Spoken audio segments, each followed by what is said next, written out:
Hey guys, tonight we drift back through layers of silk, powdered air, and candlelit paranoia into a time when beauty was pain, and pain was just fashionable. You step through the velvet curtain of a Renaissance chamber, where the air smells faintly of ambergris and wilted lilies, and the walls are crowded with portraits that seem to be watching you.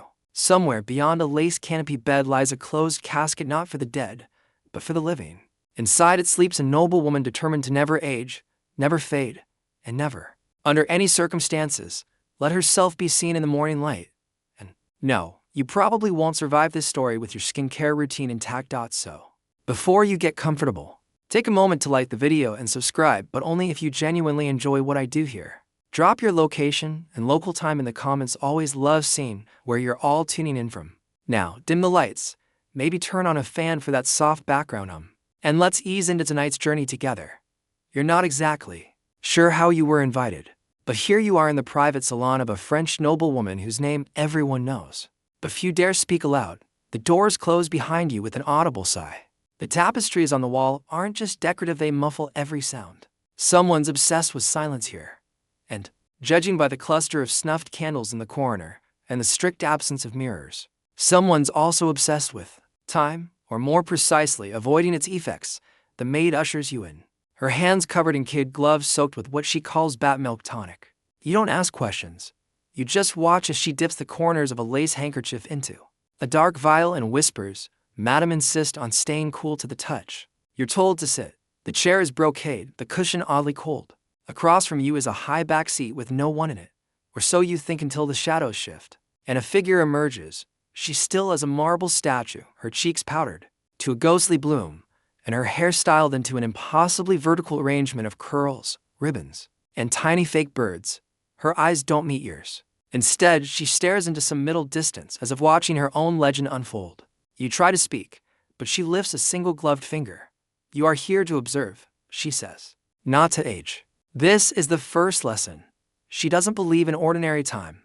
Her whole life is structured around denying it. And she's not alone among certain noble circles in 17th and 18th century France. Youth isn't just an advantage, it's currency.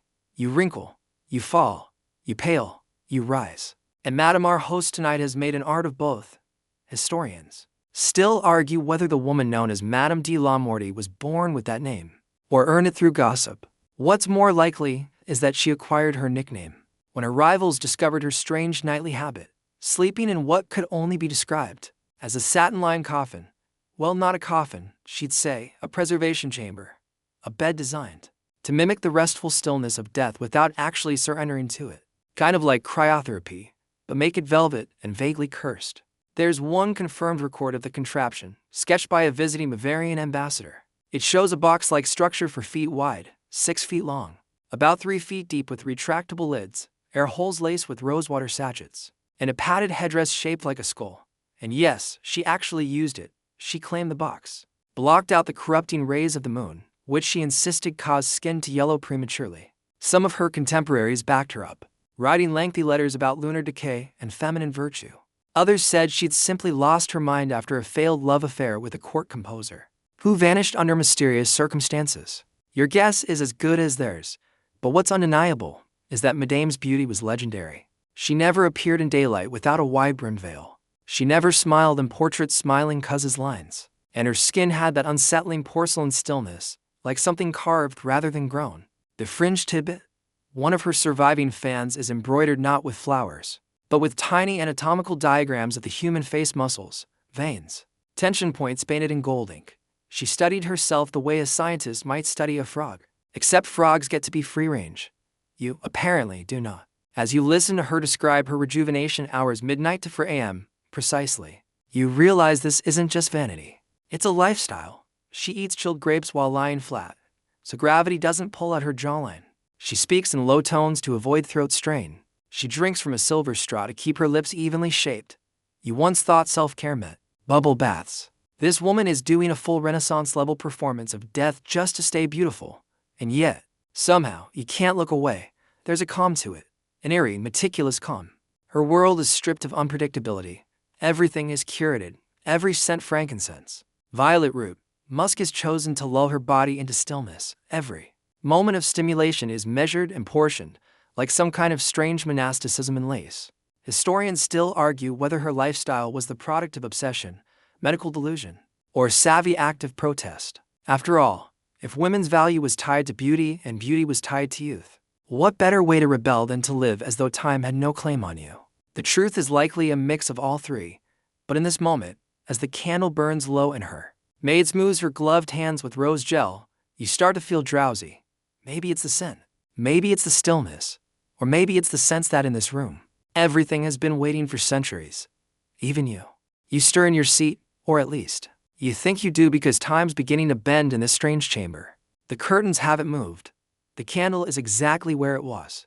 Even the air feels like it's being held in place by invisible pins. Somewhere beyond the painted ceiling, the rest of the palace rustles with late-night intrigue and powdered footsteps. But in here, silence reigns. You watch as Madame de la Morte rises slowly from her chaise, moving with such careful grace that she might as well be floating. Her face, pale and matte beneath its layers of rice powder, doesn't crease as she speaks. You will understand, she murmurs, that all of this is inherited. And you do start to understand. Not just the stillness, not just the coffin bed, but the culture behind it. You're drawn backward now, just a little, into the childhood world that shaped her. A world of noble blood, yes, but also of horrifying skincare routines that could double as medieval torture. She was born into a family obsessed with appearance. Her mother, a countess with famously translucent skin, reportedly believed that crying even once could cause crow's feet. Her wet nurse was fired for having visible pores. And by the time our noblewoman was 12, she was already sleeping in goose-fat masks and washing her face in dew collected at sunrise by virgins. Actual historical fact, 16th and 17th century European aristocrats really did believe in dew therapy. It was called rosy dew matin, and some even had their servants collect it with silk cloths laid across the grass at dawn. You'd be surprised how many noblewomen swore by it for complexion purity. But dew was the general part. Things got much worse. You are led into the memory of her family apothecary, a cold stone chamber beneath their estate, where remedies were stored beside dead beetles and powdered unicorn horn. Probably just narwhal tusk, but no one wanted to check. This was where her face was first brushed with mercury paste thin as milk, sharp as vinegar. It was meant to bleach freckles. It also caused tremors, insomnia, and the occasional hallucination. Historians still argue whether these women knew the risks of mercury and lead, or whether they trusted their court physicians blindly. Some letters suggest quiet desperation, noblewomen whispering to each other about strange rashes and falling teeth, and whether it was all worth it just to look a little paler. Our madam, she leaned in. She wasn't afraid. Not because she was brave, but because vanity had already won. At 14, she wore patches of velvet on her face to cover scars from an early beauty accident, one involving lye soap and rose water boiled too long. The patches, which she shaped into crescent moons and tiny stars, became her signature look. Soon, other girls copied her. And why not? Fashion in the French court was just a chain of beautiful disasters. By 17, her morning routine took 3 hours. You imagine her sitting beneath a filigree mirror, which she would later come to despise, applying layer after layer of wax, crushed pearl, white lead, and scented balm. She powdered her armpits. She dusted her ears. Her hands were treated with a vinegar-based polish to keep them from darkening in the sun, which, by the way, she never saw. Her maids were trained to follow her with a parasol even inside the house. Quirky tidbit for you. Noblewomen often train mirror maids, whose entire job was to maintain reflective surfaces and remind their mistresses not to smile too much. One particularly dramatic duchess fined her staff if her reflection ever appeared, even slightly blurred. You try to laugh, but the room is too still for it. And Madame is still watching you. Or maybe not. Maybe she's gazing past you into some memory of her own, a memory of the royal gardens in spring. The air sticky with perfume and politics. When the other girls wore open sleeves and wide smiles, and she always walked in gloves, veil, and silence, because beauty was not just a tool, it was war. And in her case, she was already determined to win. The rules were harsh. Aging could ruin a reputation faster than scandal. Fade, they said, and you'll be forgotten. Courtiers who once commanded rooms would be passed by the moment a wrinkle dared to surface. You think you've seen Instagram pressure? Try Versailles at full tilt, where an eyebrow raised to high might cost you a marriage proposal. So you begin to understand why this noblewoman, your host, your ghost of perfection, chose not to fight time, but to bury herself beneath it. She didn't resist the pressure. She transformed it into ritual. If society wanted a woman frozen in youth, then she would become that statue, permanently. Back in the present, she finally speaks again. Every remedy was an inheritance, every rule a punishment. She adjusts a delicate lace cuff. But in punishment, there is structure. And in structure, there is peace. You watch as her maid draws a curtain over the candelabra, throwing the room into deep velvet shadow. The air smells of myrrh and faint smoke. Your eyes feel heavy. Maybe it's the atmosphere. Maybe it's the realization that beauty, this kind of beauty, wasn't about joy or celebration. It was about control. You lean back, trying to imagine what it would have felt like, centuries ago, to be a young girl in this world, to learn that aging is shameful, sunlight is dangerous, and your body is an ever-wilting flower that must be lacquered, silenced, and refrigerated. Basically, in order to stay relevant, you don't envy her, but you're beginning to respect the madness. Just as your thoughts start to slip, she reaches for something small and dark from a carved cabinet beside her, an ancient vial. She uncorks it, waves it briefly under her nose, and sets it on the table between you. You recognize the scent instantly. Clove oil, ambergris, and a hint of something metallic. Night remedy, she says, almost smiling. Not to be taken lightly. And you don't, because suddenly, the coffin bed doesn't seem so strange anymore. The scent of that strange little vial still lingers, curling softly through your nostrils like smoke from a cathedral censer. It tingles at the back of your throat, part perfume, part potion. You blink slowly, and when your eyes open again, you're no longer seated in Madame's velvet-draped chamber. You're somewhere darker, colder. Stone beneath your feet, dampness in the walls, a hallway of heavy tapestries and no windows. She's ahead of you, just a few paces, and this time, she's younger, maybe 15. Her corset is cinched tight enough to stop a sneeze.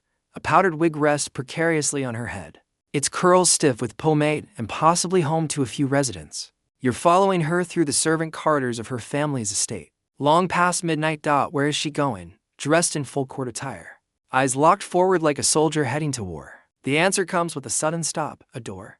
She raps lightly, twice, the handle creaks, and a tall woman in black opens it. You're led into a chamber that's part library, part apothecary, and entirely unsettling. This is where the secrets are kept. Tonight, you learn the origin of the coffin. Now, to be fair, it's not technically a coffin, at least not yet.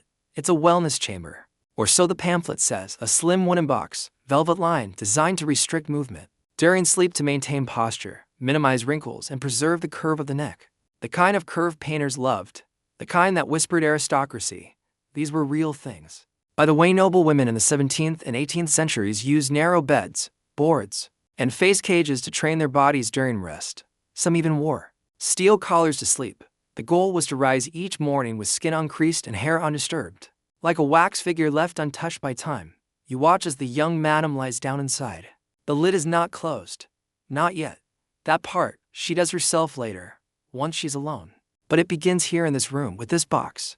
Your body must learn obedience, the black-robed woman says gently, brushing a length of lavender ribbon from the lid. Stillness is the first sign of beauty. It sounds like religious doctrine, and in a way, it is. Her mother calls it sacred rest. Her governess calls it discipline of the divine form. Her younger brother just calls it creepy. Historians still argue whether these practices were widespread or reserved for extreme circles of aristocratic obsession. Some scholars point to court records from Vienna and Prague describing rest boxes and maiden coffins as part of beauty regimens.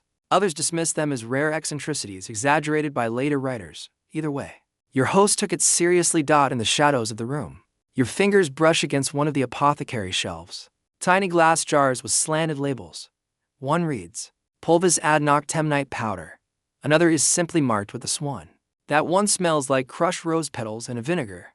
This was her sanctuary. The only place where she could be undone and redone at will. No court, no judgment. Just the long ritual of becoming correct again. Quirky tidbit, some noblewomen employ beauty monks, yes. Really specialist servants trained in grooming, cosmetics, and posture correction.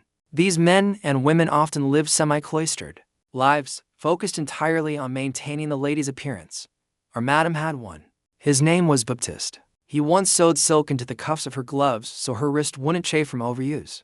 Tonight, though, it's just her in the coffin. You watch as she runs her hand along the lid. There's no lock, no latch, but it's heavy enough that once it's down, it takes effort to lift. And she does it gently, quietly. She lowers the lid over her face, letting it hover an inch from her nose. She leaves it propped on a single, carved ball of beeswax so that she doesn't suffocate. This is her first full night inside. And she sleeps. Kind of. You shift uncomfortably at the thought, imagining lying in that narrow box, arms pinned close, unable to turn or stretch or curl into softness. But that was the point. Softness invited imperfection. She would do this for years. Every night. And not just for looks. It became something more, something meditative, maybe even spiritual. Remember that vial from the present? It turns out, she started making her own sleep elixirs during this phase. Mixtures of dried herbs, rose resin, opium tinctures, very fashionable among nobles, and yes, sometimes powdered pearls. She believed these concoctions slowed her heartbeat and cooled her skin.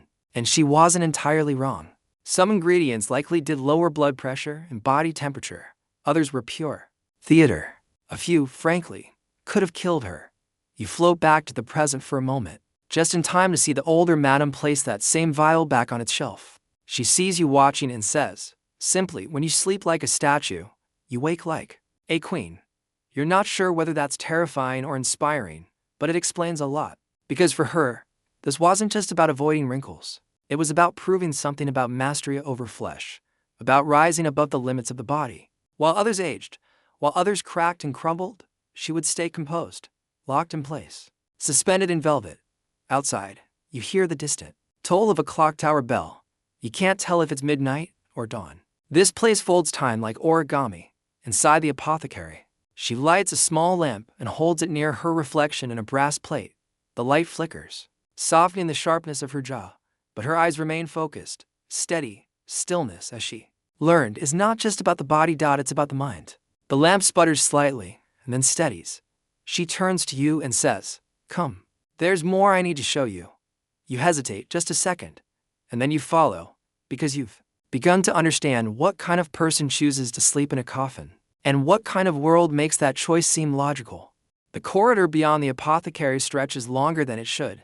You swear the walls bend, ever so slightly, as if resisting your presence. You walk behind her, the madam in midnight blue, trailing a scent of lavender and old secret sand. Your footsteps echo like distant footsteps in return. She doesn't speak, and you don't need her to. You've begun to sense the rhythm of her world, the ritual, the restraint, the need to control even dreams. Eventually, you emerge into her private garden, not one manicured for guests, but a hidden plot behind the estate, nestled between mossy stone walls and thick stands of cypress. It's night, but everything glows faintly in the moonlight. White hemlock blooms, silver-rooted lavender, foxglove with soft bells of violet. Some of these plants are soothing. Others could end a life in a heartbeat. She grows them all. This is her sanctuary within a sanctuary. Tonight, she kneels before the planter bed and gently strokes the leaves of a squat, hairy plant with a sickly sweet odor. Mandrake, she murmurs. If you pull it wrong, it screams. You're not entirely sure if she's joking. Historians still argue whether noble women like her genuinely dabbled in botanical medicine, or merely played at it under the supervision of hired physicians. But the evidence, scrapbooks, herbals with doodles in the margins, journals smeared with pollen suggest at least some of them took it seriously. For our madam, this garden wasn't a novelty. It was part of her nightly preparation. Here's the mainstream historical fact. In early modern Europe, upper-class women often maintained physic gardens. These were both status symbols and functional sources of cosmetics, herbal remedies, and even poisons. Physicians were male, but home-based knowledge of healing herbs was a feminine legacy, passed down like jewelry. And in her case, paired with her sleep coffin and nightly routines, it became part of something more. You watch her pluck a few leaves from the mandrake and wrap them in muslin. She adds sprigs of lemon balm, hyssop, and a single petal of opium poppy. For clarity, she says, as if this is the most natural thing in the world. Back inside, you find yourself in another room you hadn't noticed before. A place halfway between a bedroom and a chapel. No icons on the walls, though just mirrors. Dozens of them, some large, warped with age, others tiny and round like compacts. Each one is turned slightly to avoid a full reflection, as if the room were designed to keep her image fractured. You glance into one and see your own face scattered into slivers. She catches your look and says, "I don't sleep beside my reflection. It argues with me too much." The mirrors are a legacy from her grandmother, a woman who believed that beauty depended on secrecy. Never let your full self be seen all at once, she once wrote in a letter. Even by yourself. It's an idea our madam takes to heart. Quirky tidbit for you. Some noble women in the 17th century believed that sleeping in full view of a mirror could drain your spirit, or worse, allow demons to step through and whisper to you in your sleep. Whether or not she believed it, Madame kept her mirrors tilted away. This is the room where she performs her nightly preparations. And no, we're not talking about just brushing her hair 50 times or dabbing rose water on her temples. You're about to witness something more elaborate. She steps to the vanity and removes a slender lacquer box. Inside, pearl dust, powdered ivory, and crushed amethysts. Each night, she would apply a ceremonial mask and anti-aging concoction that dried into a chalky shell. Her governess called it the moon's skin. Supposedly, it kept the pores closed and the humors balanced. She smears it on with fingers worn thin from repetition. Her hands tremble slightly, but only from memory, not fatigue. And here's where it gets stranger. Once the mask is set and the garden herbs have been steeped into tea, she enters a state of, well, it's hard to describe. She kneels on a cushion. She holds her wrist up to the mirror's edge, never fully in view, and recites a mantra. Not in Latin, not in French. Something older. A personal language, maybe, or one she made up. You lean in, trying to catch the syllables, but they drift like smoke. This is the stillness before the coffin, the calm before the ritual. She once wrote that sleeping was the most dangerous thing a woman could do. It exposes you, she penned. In careful script, your mouth slackens, your skin folds, your soul wanders. That fear drove everything she built around her rest: the coffin, the herbs, the tilted mirrors, the mask. Was she vain? Yes. Was she eccentric? Undoubtedly. But you're beginning to understand that she was also terrified of decay, of being seen imperfect, of losing control. Historians debate whether women like her were victims of beauty culture or secret architects of it. Some claim they were coerced by court expectations. Others say they carved out power precisely through these rituals, becoming mysterious, unknowable, untouchable. Or Madame, likely both. She removes a ring from her finger and places it on the windowsill beside the tea. A tiny serpent, etched into the gold, stares at you with emerald eyes. To remind myself, she says quietly, that shedding skin is natural. You almost want to ask her why she resisted so hard then, but instead, you just sit in the corner and watch her breathe through the chalky mask. The herb-scented air curling around both of you. This is the part no one sees. The hour before she locks herself in the box, the garden outside rustles with wind out inside. Every mirror tilts just slightly farther away. The coffin is waiting. She doesn't call it that, of course. To her, it's the chamber. But you know what you're looking at: a narrow, velvet-lined box, carved from seasoned walnut, with delicate iron clasps and brass hinges that whisper. Instead of creak, no cross, no ornament, no family crest. Just smooth wood and the faintest trace of rosewater oil worked into the grain. It sits beneath a canopy draped with sheer fabric more tender than tomb, yet every detail insists, this is not a place for tossing and turning. This is a place where sleep is disciplined, curated, contained. She steps out of her robe. You turn your head, politely, but she only chuckles a dry, ghost soft sound that evaporates before it echoes. Beneath the robe, she's already dressed, in her night linen, high-necked, buttoned at the wrist, dyed faintly with woad for its supposed antiseptic powers. It's not a garment meant for comfort. It's a uniform for stillness. Here's your mainstream historical fact. In certain European noble courts, especially during the 17th and early 18th centuries, it was common for elite women to maintain hyper-controlled bedtime routines. Their sleepwear could include linen stiffened with starch, gloves sewn from fine kid skin, and even porcelain face masks worn overnight to prevent facial muscles from relaxing. There was a kind of sleep armor in place, designed to preserve dignity and preserve appearances. Our Madame, she doesn't just wear the armor, she climbs inside it. The coffin is barely larger than her body. There are no pillows, just a shallow headrest carved directly into the wood, designed to keep her chin tilted slightly upward. Beneath her, layers of crushed lavender and dried chamomile cushion her frame, but barely. Sleep must not tempt indulgence, she mutters, quoting one of her own maxims. You watch as she climbs in slowly, carefully, like someone trying not to bruise fruit. A velvet strap lies across her hips, another at the shoulders. They aren't restraints exactly, they don't buckle, just pressed down lightly. She told you once they were for reminding the body to stay elegant, whatever that means. But it's not lost on you that they also keep her from turning in her sleep. She wakes exactly as she lies down. This, apparently, is the goal. Scholars still argue whether women like her truly slept this way every night, or whether these routines were reserved for display when house guests or court visitors were within earshot. But her journals, if you squint through the florid prose, suggest she believed in the practice. With unshakable sincerity, she lies still for a long time before closing the lid. You hear her breathing, shallow, rhythmic, like wind in a flute, and then soft as silk on marble she reaches up, pulls the lid toward her, and shuts it. A click, a sigh of fabric settling. Darkness. You sit in the room, suddenly aware of how loud your own lungs are. The mirrors refuse to show you anything but fractured glimpses. You can't even see the coffin directly anymore, just a slice of wood in one reflection, the shadow of her foot in another. The effect is eerie, intentional. She's made herself vanish. Not for others, for herself. Here's a curious tidbit. In some French salons, it became briefly fashionable in the early 18th century for noblewomen to stage their own funerals in miniature, complete with mourning gowns, scented candles, and a rehearsal casket. Some claimed it was a meditation on mortality. Others whispered it was just an elaborate excuse to be the center of attention.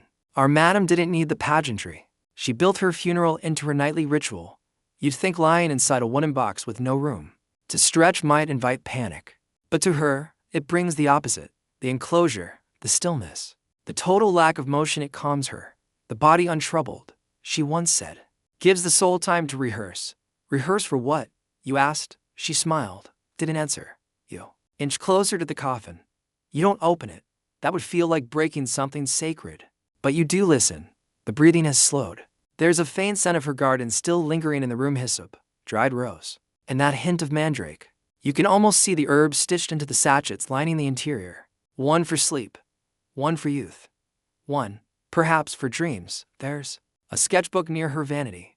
You flip through it absently. The drawings are surprising. Not portraits of herself or diagrams of beauty masks. No, these are architectural sketches. Coffins with drawers, coffins with glass panels, coffins suspended in baths of mineral salts. She wasn't just performing, she was innovating. Historians debate whether this sort of behavior was symptomatic of deeper fears, aging, irrelevance, mortality, or whether it was simply an extension of courtly aesthetic culture, taken to its logical and slightly macabre conclusion. But you're starting to see that Madame wasn't afraid of death, not really. She was afraid of being unremembered. The coffin is her signature, her fortress, her sculpture. It's not a rejection of life, it's a way of controlling it even while unconscious. You stare at it for a long while. You begin to wonder, does she dream inside that box? Can you? Then you hear something. Not breathing, not movement, a hum, not quite a melody, more like a resonance. The coffin hums with warmth, not supernatural, just human. She is alive in there, perfectly still, perfectly arranged, dreaming her rituals into permanence. And you're left alone with your own reflection, fractured, tilted, refusing to meet your eye. Morning arrives, though you never know it by the room. The heavy drapes have no interest in sunlight. They hang thick and unwilling, like old secrets. Time in this house is a soft blur, measured not by sunrises, but by rustling silk scent, changes, and the slow unfurling of routines. But you know it's morning because the housemaids begin their quiet choreography. Beyond the chamber door, slippers whisper across the flagstone, a kettle lid clinks. Somewhere, linen is shaken out like a sigh. And then you hear the coffin unlatch. It's not dramatic, not creaky. The sound is gentle, deliberate, like the start of a page turning. You don't see her right away, just the edge of a pale hand sliding the lid back, then fingers flexing as if remembering they belong to a person. Her nails, of course, are perfect, painted with crushed pearls and tinted wax. She insists it prevents brittleness, but you suspect it's also about control. She rises. No stretch, no yawn. She ascends like a ghost from a painting, calm, upright, fully aware. Not a single lock of hair out of place, not even a pillow crease. If you slept in a velvet-lined box every night, maybe you'd look that serene too. But probably not. You'd look haunted. She looks immortal. Here's your mainstream historical fact. Noblewomen in early modern Europe were often expected to perform their waking rituals as part of their identity. A lady's toilet was a semi-public ceremony in places like Versailles, part beauty practice, part courtly audience. Attendance at a high-born woman's waking could even be a political favor or social reward. That first hour of the day, it wasn't private. It was theater. And Madame, she never missed her cue. The morning routine begins in silence. Her feet touch the floor, soft cloth laid down in advance, and a maid materializes to offer a bowl of rose water and a small linen cloth. She washes her face without rubbing. Pat, press, breathe. She moves like someone being filmed, even when she's alone. A second bowl, one with chilled goat milk and a pinch of violet. She uses it like a tonic, keeps the skin from remembering its age, she once said with a wink. The science is dubious, the commitment is not, but here's the part that always gets you. She doesn't look in the mirror while doing any of this. There are mirrors all over the room, tinted ones, polished ones, even a warped Venetian plate that makes her look like a painting, but she avoids them until she's ready to meet her reflection. That's the phrase she uses. Not a joke, a rule. Her face must be composed, her mind quiet. Only then does she lift her gaze and study what the night has left behind. And only then does she begin her morning corrections. You watch as she pulls open a cabinet filled with vials, pots, powders, some labeled in French, some in Latin, a few in her own strange shorthand. There's beeswax blended with crushed jasmine. There's a distillation of snail mucin, and don't make that face. It was actually used in a pale, pearlescent paste she refers to simply as moonlight. You don't ask. She applies each with precision. Fingertip, dab, stroke, press. Not a smear in sight. Quirky tidbit time. One of her concoctions contains a trace of powdered mummy. Yes, real one. There was a time when mumia was sold in apothecaries across Europe. Ground remains of embalmed Egyptian bodies, believed to contain healing properties. Historians still argue whether most of it was authentic, or just dark-colored resin passed off to gullible nobles. But madam, she claims hers is real. Bought by her grandmother in Constantinople. She uses it sparingly for days when I feel a little too human. A moment later, she adds the finishing touch, a dab of violet sauve just beneath her ears for proximity. She says, so when someone leans in to whisper, they smell a secret. You wonder who's whispering to her these days. The house is quiet, no callers, no suitors, no rival duchesses knocking down the door. But she prepares as if they're all waiting just beyond the hedgerow. Maybe that's the point, vanity. Some might say, but this isn't vanity. It's ritual. It's armor. It's her way of bending time, resisting entropy, refusing to dissolve into the margins of history. Every morning she declares herself present, alive, prepared to be seen even if no one is looking. She turns now and sees you watching. Most people treat the mirror as a destination. She murmurs, voice still thick with sleep's velvet. I treat it as a starting point. Then she walks past you and opens the shutters, not fully, just a crack. A thin line of morning light slices through the gloom, lands on the foot of her bed, and disappears again. That's enough. The room returns to its gentle dimness. Too much brightness, she claims, fades the imagination. You find yourself thinking about your own mornings. How quickly they pass. Phone, teeth, toast, hustle, mirror only when necessary. Nothing sacred, nothing curated, just the blur of obligation. But here every movement is slowed, considered, intentional. A kind of waking meditation wrapped in silk and powdered minerals. Historians debate whether these elaborate beauty rituals were empowering or oppressive. Did they offer women control in a world where they had so little? Or did they simply reframe the cage as a stage? No one agrees. But Madame doesn't seem particularly trapped. She seems in command, as if every bottle and brush in her arsenal were a spell, each gesture part of a long incantation designed to hold time at bay. And maybe it's working, because when she finally steps away from the mirror, she looks unchanged. Not ageless, exactly, but eternal, like a character written in permanent ink. Breakfast is less a meal and more an orchestration. You expect trays, crumbs, chatter. You get a procession. Two maids glide in, one bearing an ivory platter, the other a teapot the color of moonstone. They speak to each other in glances, not words. No footsteps echo. Even the porcelain seems to land soundlessly on the table by the window, which Madame insists is just enough light for breakfast, but not enough to betray one's flaws. And before you ask, no, she doesn't eat in bed. The coffin may be her bed, but it is never her dining nook. That would be common. She's seated at a narrow carved table with a velvet back chair, and a napkin that once belonged, she claims, to the cousin of a Bavarian duchess. It has initials stitched in gold, not hers. Today's breakfast includes a spoonful of candied rose petals, a bite of chilled quail egg, and a sliver of toasted bread. Not because of appetite, but because of symbolism. The body requires so little, she says, but the mind requires elegance. A phrase she repeats so often you start hearing it when you stir your own cereal.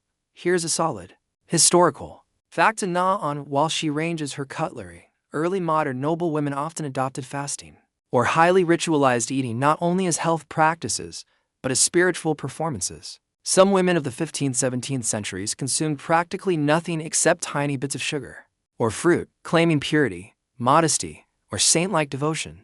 Others just didn't trust the kitchen staff, poisoning, never off the table. Us. She dips her spoon into the petals. Madame's eyes drift toward the garden. It's barely visible through the narrow window panes, just the edge of a yew tree, one slouching crow, and the occasional flick of lavender. She doesn't seem to be looking at anything. More like she's listening for something. She says softly, roses taste different depending on the shade. The palest ones are bitter. The deep red ones taste like grief. You try not to smile at that, but there it is, her quiet brand of poetry, both ridiculous and beautiful. Then, just as she's lifting the teacup, she stops. The room stills. There it is again, she whispers, the creak near the wainscoting. You hear it too, don't you? You don't, but you nod. And here comes the quirky detail for today. She believes her house is listening to her, not haunted. Exactly, just attentive. She often speaks to it, praises it, sometimes even apologizes to the floorboards. She never walks in shoes indoors. You wouldn't stomp through a library in boots, would you? She once scolded. This place holds memory. It deserves softness. Historians still argue whether such beliefs reflect mental instability, or were just extensions of ritualized solitude common in aristocratic seclusion. Many noble women were isolated by etiquette, geography, and gender, and when you live like a statue, anything that creaks becomes a character. But make no mistake, she's not lonely. That would imply she's waiting, and Madame never waits. She observes. After tea, it's time for her daily correspondence. Yes, there are letters, many in fact. You wonder sometimes if she writes them all herself. They arrive folded in thick paper, tied with silk, scented with various herbs. Some are diplomatic, some poetic, some outright unhinged. But she reads everyone with the same expression, mild amusement. The way someone might look at a bird trying to read a menu. She answers in neat lines, inked with a quill trimmed to a hair's width, no smudges, no crossings out.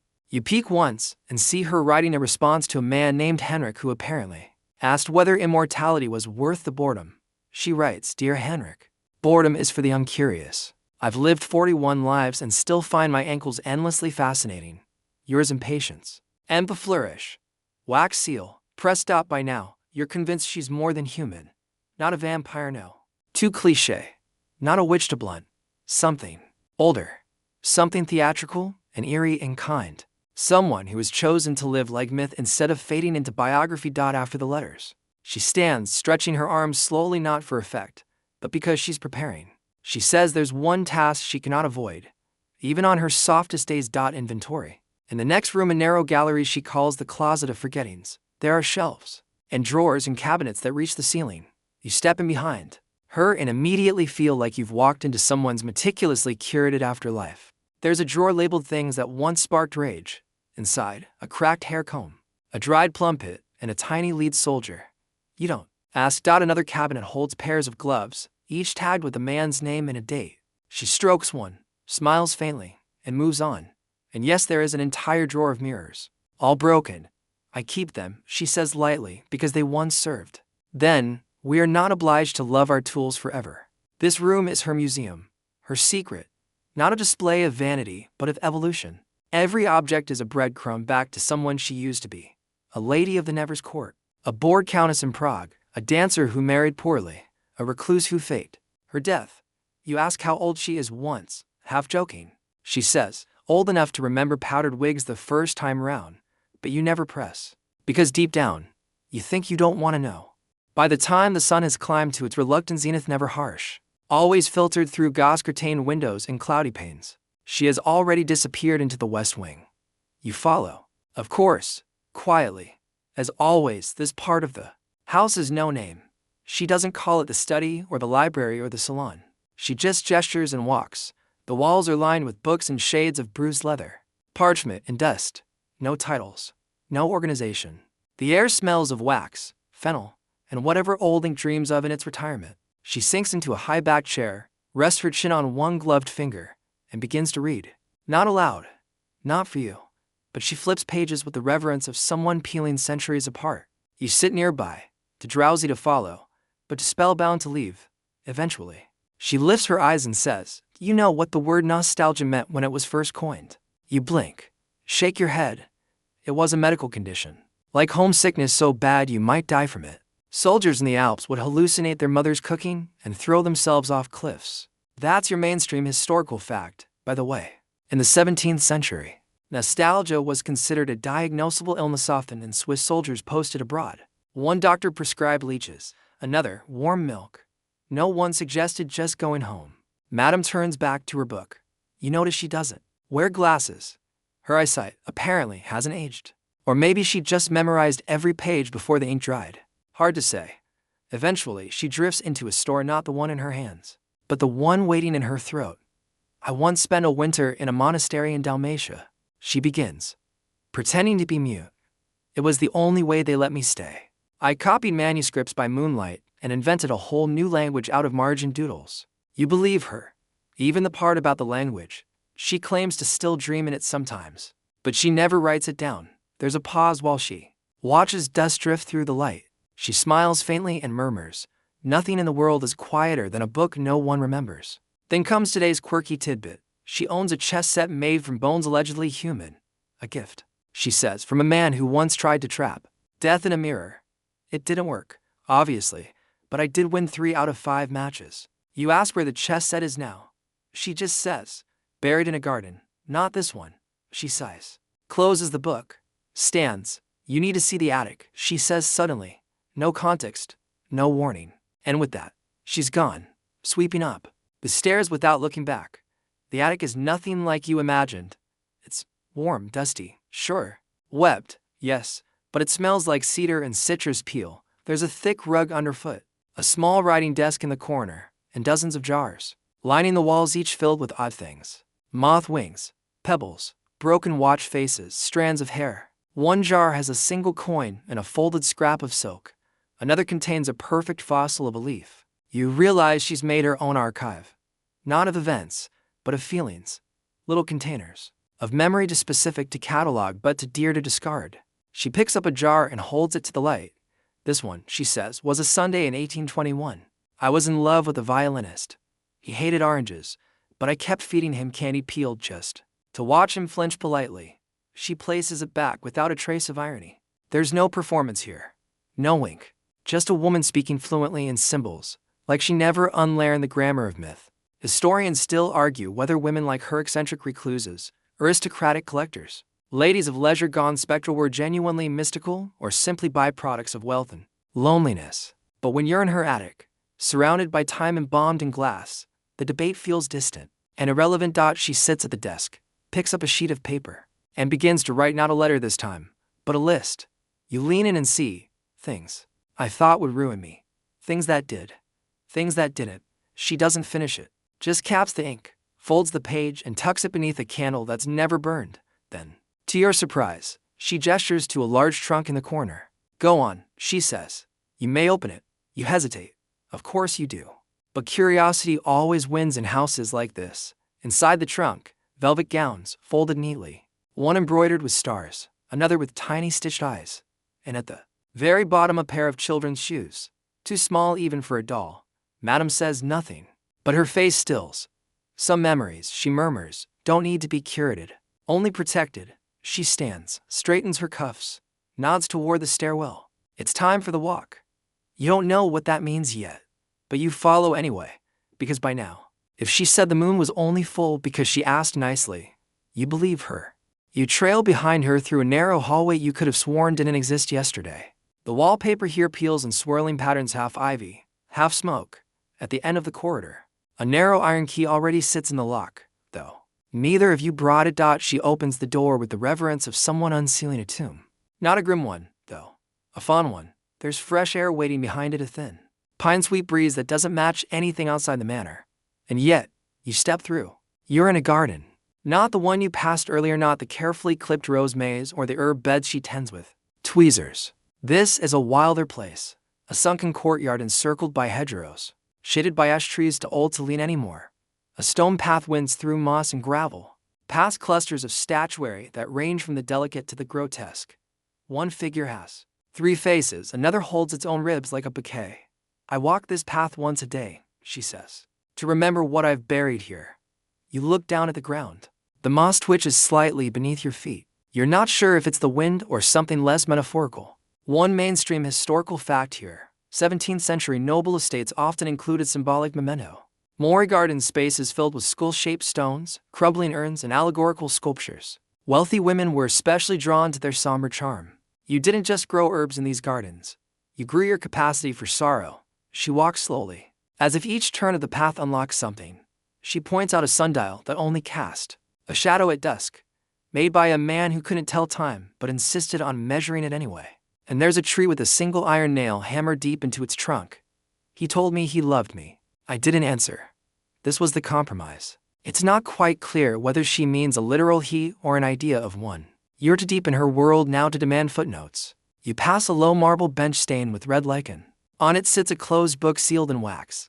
She doesn't touch it. Some thoughts aren't meant to be reread, she says, even by their author. You make it halfway through the path before she halts.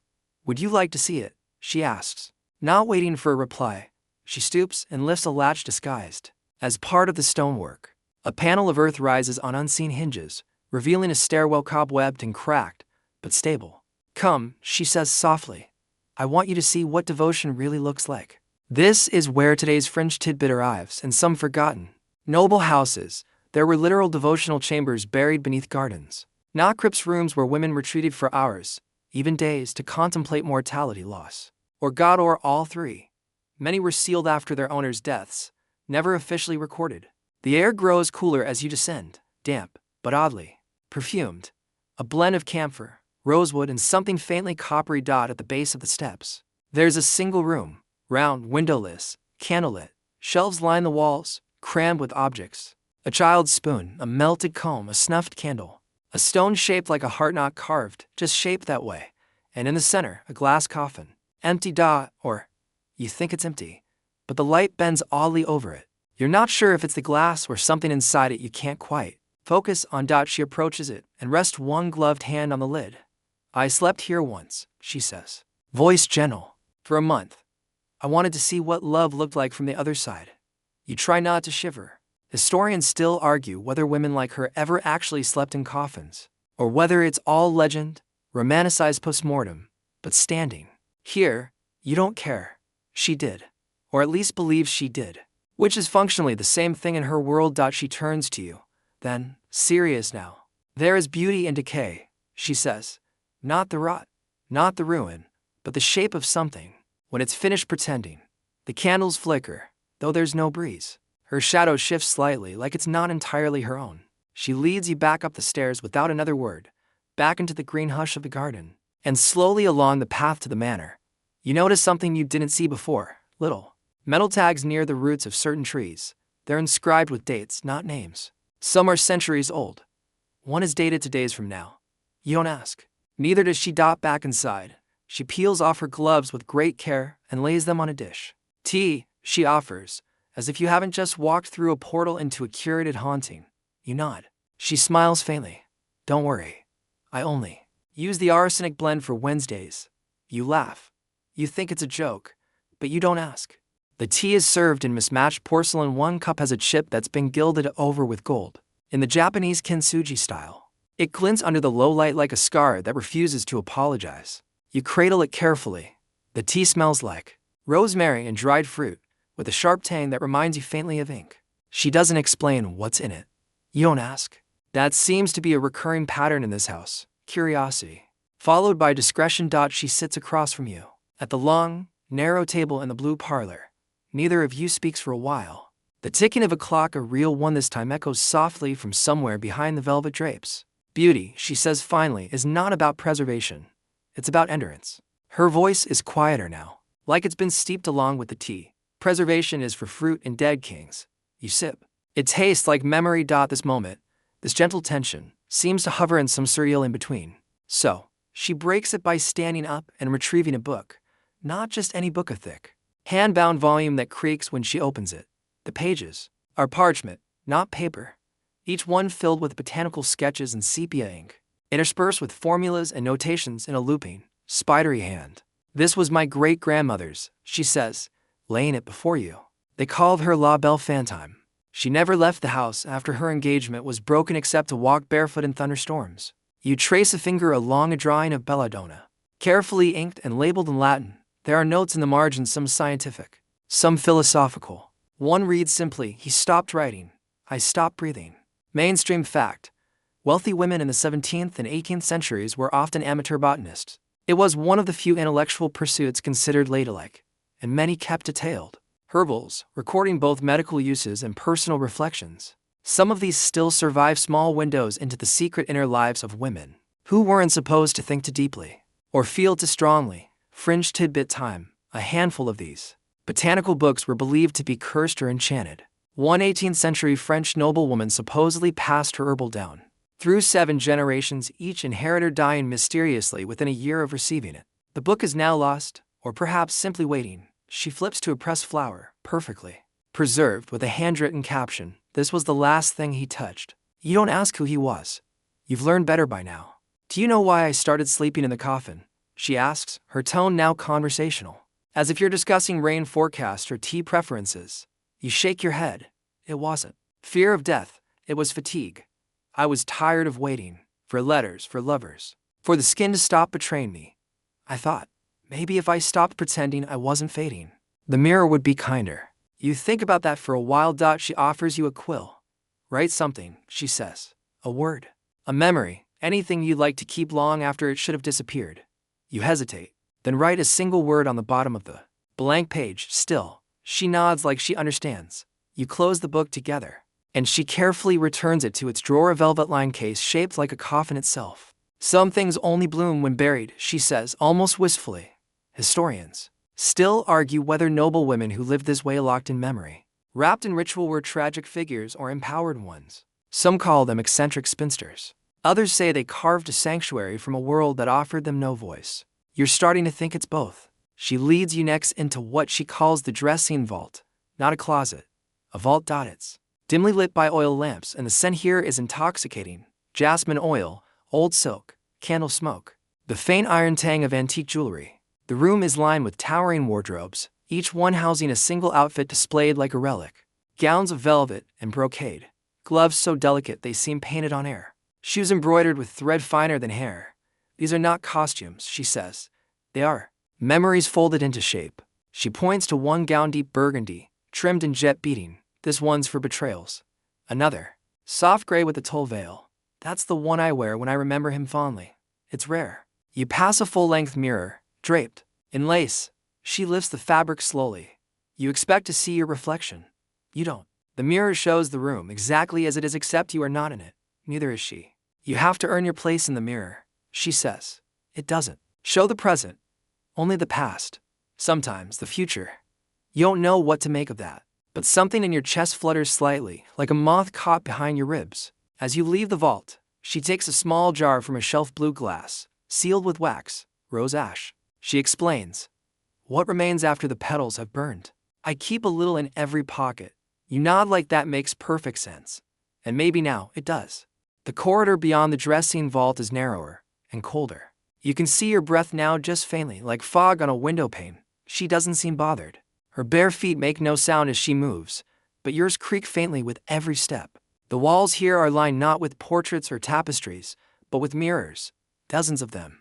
None the same shape. Some are round like moons, others tall and thin like keyholes.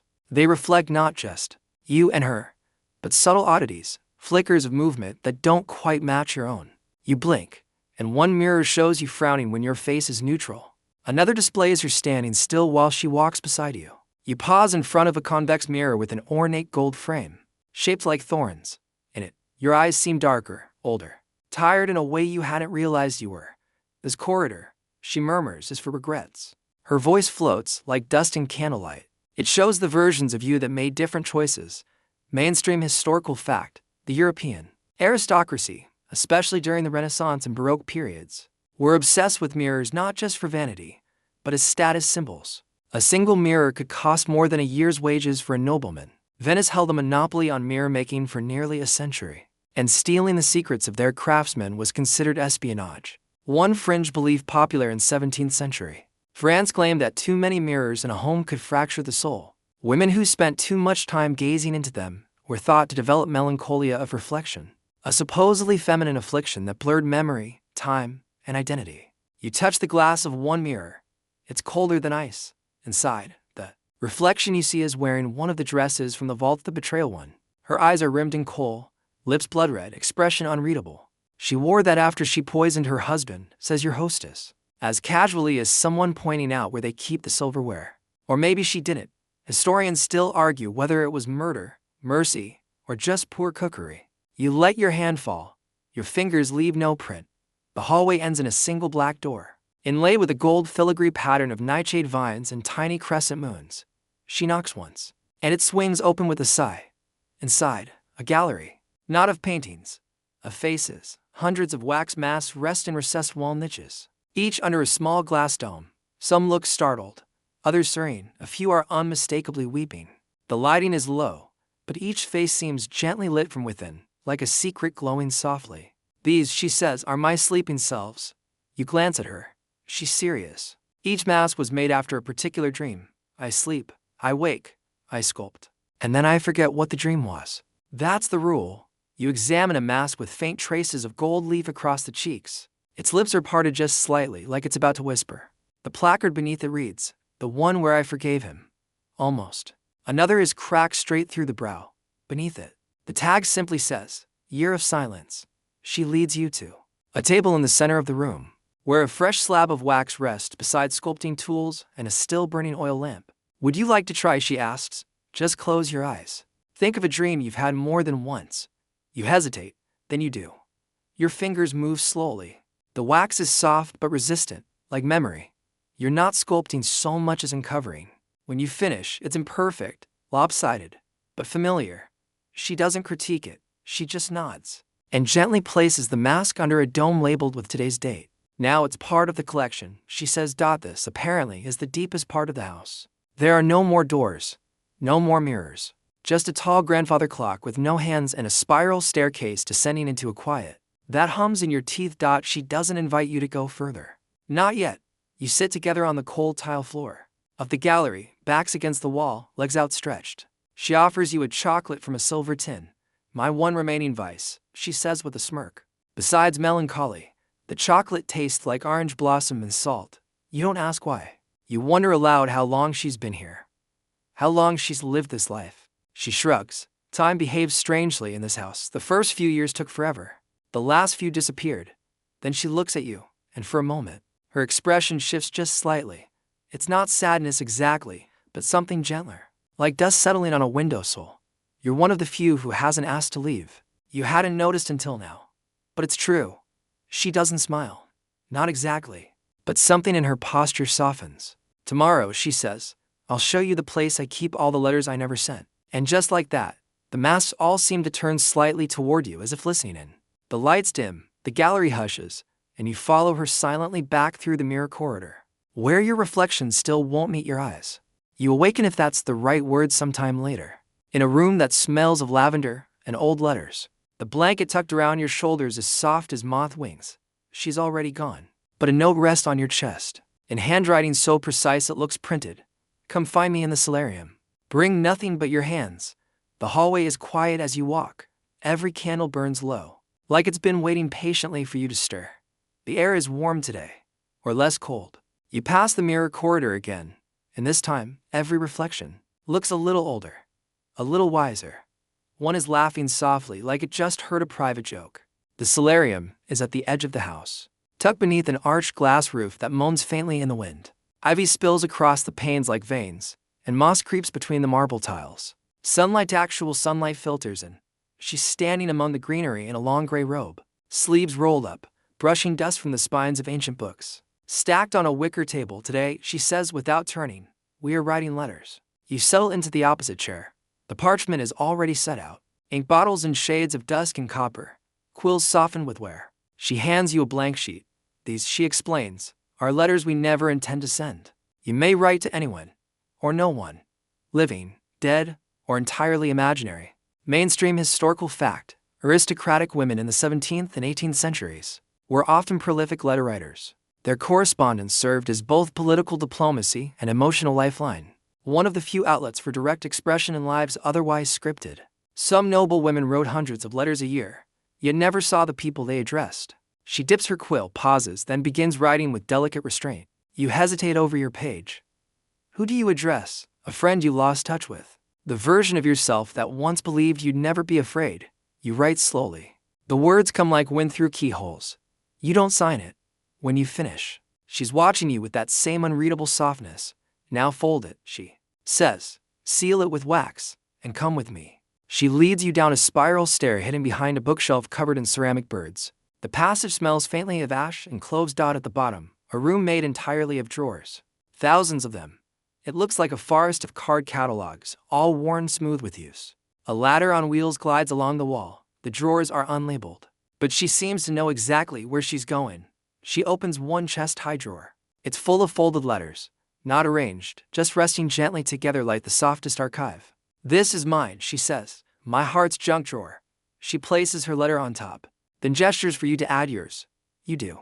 Carefully. It vanishes like a sigh into the folds. You ask if she ever rereads them. Only the ones I don't remember writing, she replies. They feel like someone else's secrets, and I respect their privacy. A small bell rings in the distance. She looks up, alert. Tea time, she says. But not in the ordinary sense. She leads you out into a courtyard shaded by a glass canopy. At the center, a round table has been set, not for 2, not even for 10, for dozens. Porcelain cups, silver forks, empty chairs, none of which match. There's a little name card at each place. The names, though, are peculiar. The girl who believed in ghosts, lady of the almost strong marriage, the one who didn't say it when she should have, the quiet version of me.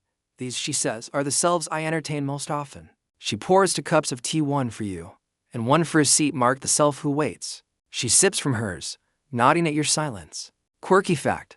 During certain periods of European history, mourning rituals included setting extra places at meals for the deceased or for future loved ones not yet born. The act was symbolic, meant to keep space open for grief, memory, or possibility. She sets her cup down. Some days, I think these chairs are full, she admits. Other days, I wonder if I'm the only one left who remembers who sat where. You nod. Or maybe you don't. It's hard to say, with the warmth of the tea settling in your bones, and the faint music drifting in from somewhere behind the hedge. Historians still argue whether these aristocratic rituals symbolic meals, letter writing to the dead, mirrors shrouded during grief were acts of denial, devotion, or quiet rebellion against the stiff structure of noble life. You watch the steam curl upward. You're no longer sure which version of yourself you are, either. She smiles faintly, brushing a crumb from the edge of her cup. Tomorrow, I'll show you the room where I keep my silence. You think about replying, but don't, because some truths are better served lukewarm, in chipped porcelain, between ghosts. The next morning, if it is morning, begins not with sunlight, but a note slid under your door.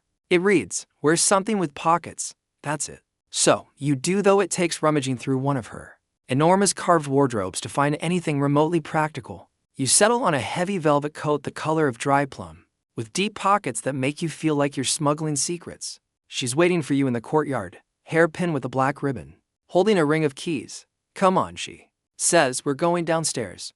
You follow her into the west wing, past curtained paintings, through a narrow stairwell with no railings. Down you go, the air growing cooler, the walls closer, until finally, the stairs end in a heavy wooden door. She inserts a key, one of hundreds, on the iron ring and pushes it open. Inside, silence. Not quiet silence. Thick as fog. Total. Your ears pop from the shift. The room is small and circular, with domed stone walls and padded flooring. Shelves line the edges, stacked with books, bundles of dried herbs, and rows of small velvet boxes. She closes the door behind you. Instantly, you feel the absence of everything. No wind, no rustle of cloth, not even the sound of your own breath. It's a sensory vacuum. This, she whispers or mouths, maybe is her silence room. Mainstream historical fact. Wealthy women in early modern Europe often kept still rooms, or quiet rooms in their homes. These weren't just for privacy, they were workspaces for distilling herbs, writing, and escaping the endless noise of court or household life. Some noble women demanded architectural silence, even ordering thick stone or fabric-lined chambers to ensure no sound passed in or out. She gestures for you to sit on a low stool, near a box covered in embroidered stars. She opens it carefully, reverently, like a reliquary. Inside, scraps of paper. Dozens, maybe hundreds. Each one holds a single word. One says regret. Another, unfinished. Some are poetic, weathered ash bloom afterward. These, she mouths, are things I've decided not to say out loud. She hands you a tiny card and a stub of pencil. Motions. Add 1. You think. And then you write. Anyway. You fold it. Place it among the others. It fits. You feel the room welcome it. Quirky fact, in certain 17th century religious houses, monks and nuns practiced something called the vow of the unspoken, where chosen individuals would write down forbidden or overly personal thoughts, then lock them away as a spiritual discipline. Historians still debate whether these practices were acts of self-denial or emotional catharsis. Hidden under piety. She holds her hands open now. You reach into your pockets. What have you brought? A smooth stone. A crumpled scrap of a dream you can't quite remember. A key that opens no known lock. You give them to her. One by one. She places them in a narrow drawer set into the floor. There's no label. You realize the silence has started to hum just faintly. A sound only you can hear. Not like music. More like pressure releasing from inside your ribs. She rises. Motions for you to follow. Back up the stairwell.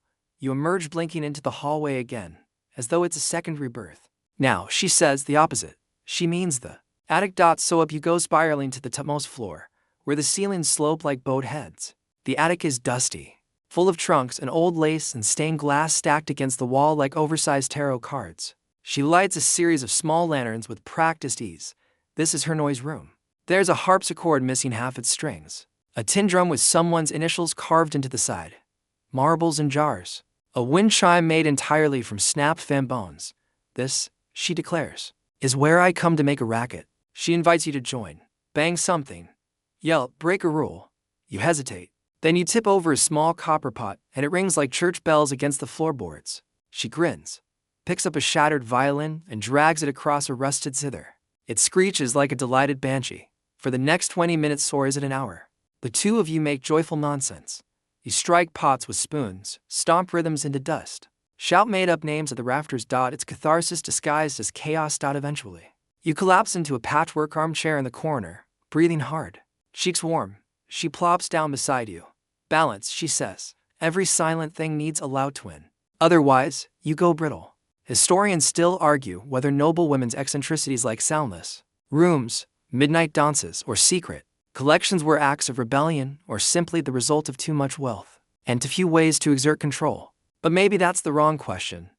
Maybe they were just trying not to go brittle. You sit together in the attic gloom, sweat cooling against your collar, heart thudding like a defiant little drum. There's a long pause, then she says softly, I think tomorrow we should visit the bees. You raise an eyebrow. Oh, they won't sting, she adds. Already half standing. They only remember. The next morning, the gown waiting for you is honey-colored. Coincidence? Probably not. It smells faintly of lavender and something citrusy. You slip into it, lace the back as best you can, and descend the stairs barefoot because your shoes have disappeared again. She's waiting in the breakfast solarium this time, sipping something from a glass that steams slightly blue. Ready? She asks. No context needed.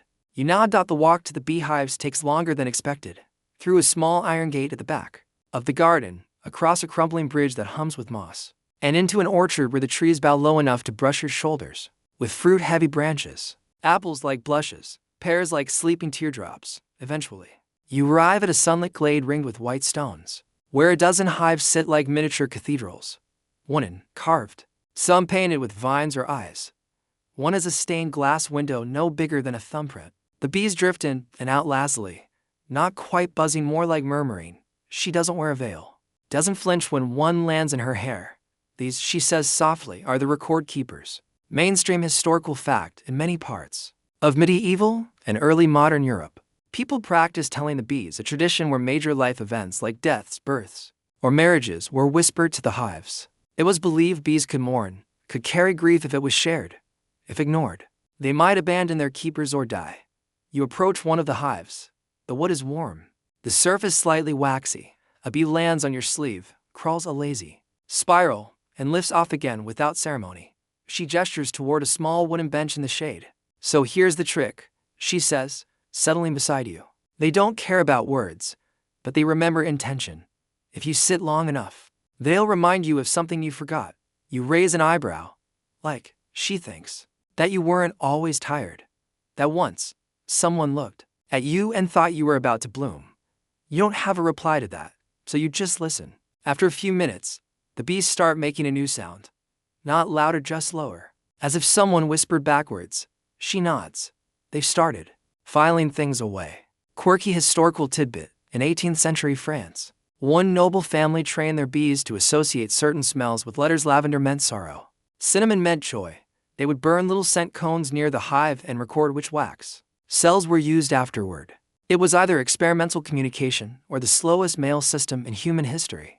Historians still argue whether it was brilliant, bizarre, or both. She gets up, stretches.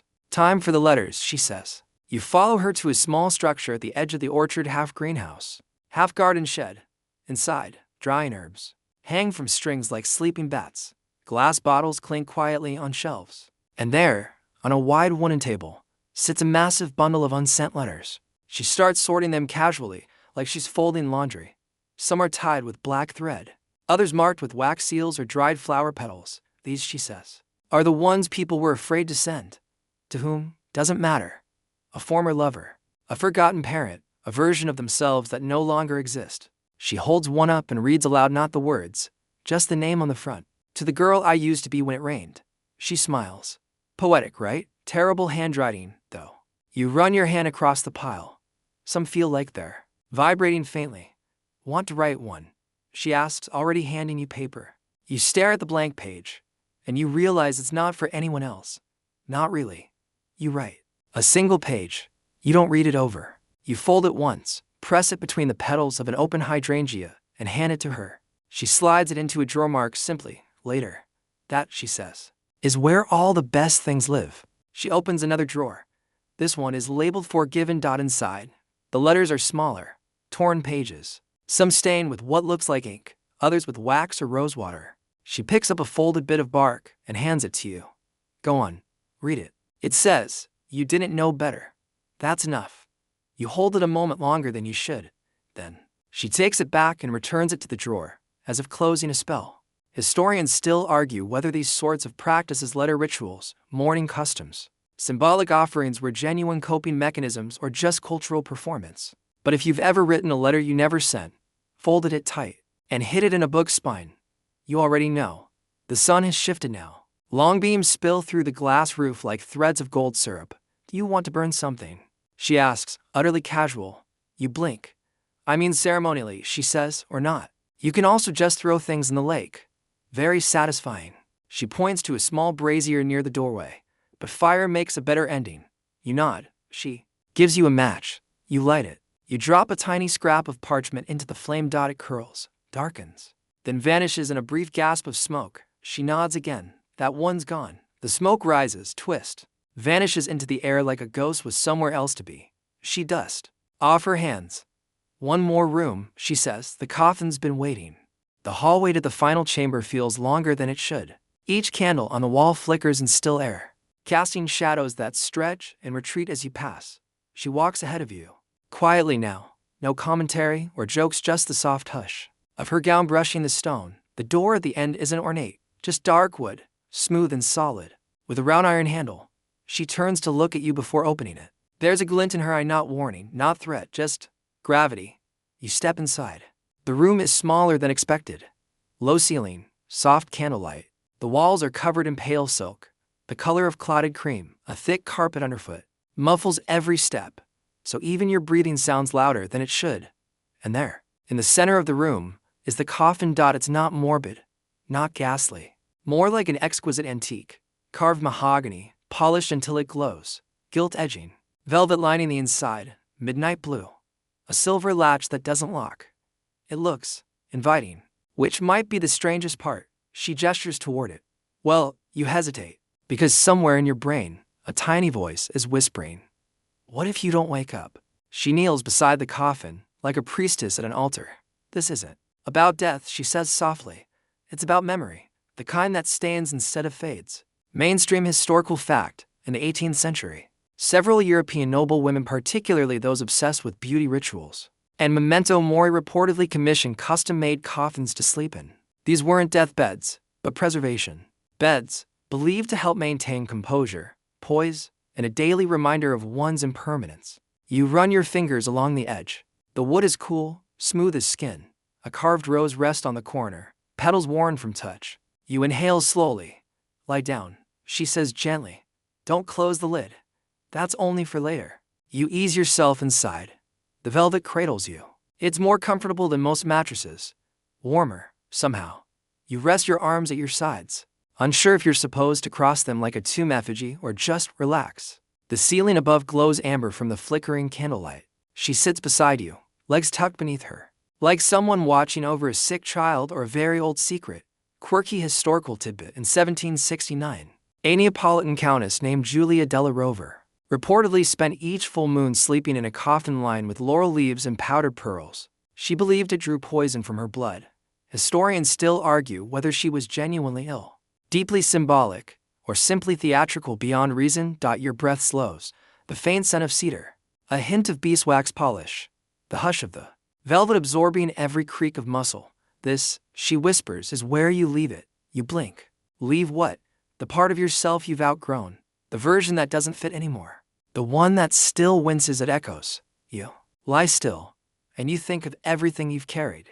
The clumsy regrets, the unfinished apologies, the birthday wishes you never returned, the nights you cried in the shower and smiled 10 minutes later at work, the way you sometimes forget to be kind to yourself. It's heavy.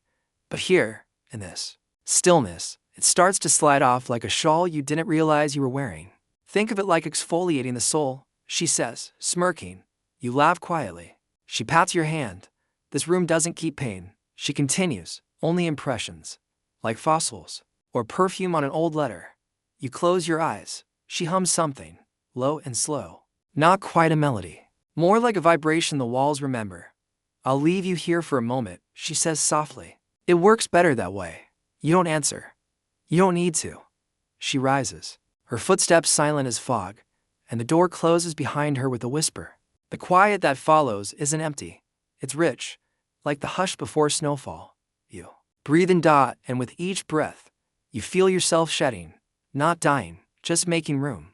A version of you yawns and stretches and disappears. Another settles deeper into the velvet, no longer afraid of stillness, and far off, like someone recalling a dream. You hear bees just for a second, then silence. Then peace. And now, as we reach the end of our little midnight tale, let your breathing slow. Let your eyelids flutter closed if they haven't already. The world outside can wait a while longer. You've wandered strange gardens tonight, walked barefoot through honey-lit rooms, met women who speak in riddles and write letters they never send.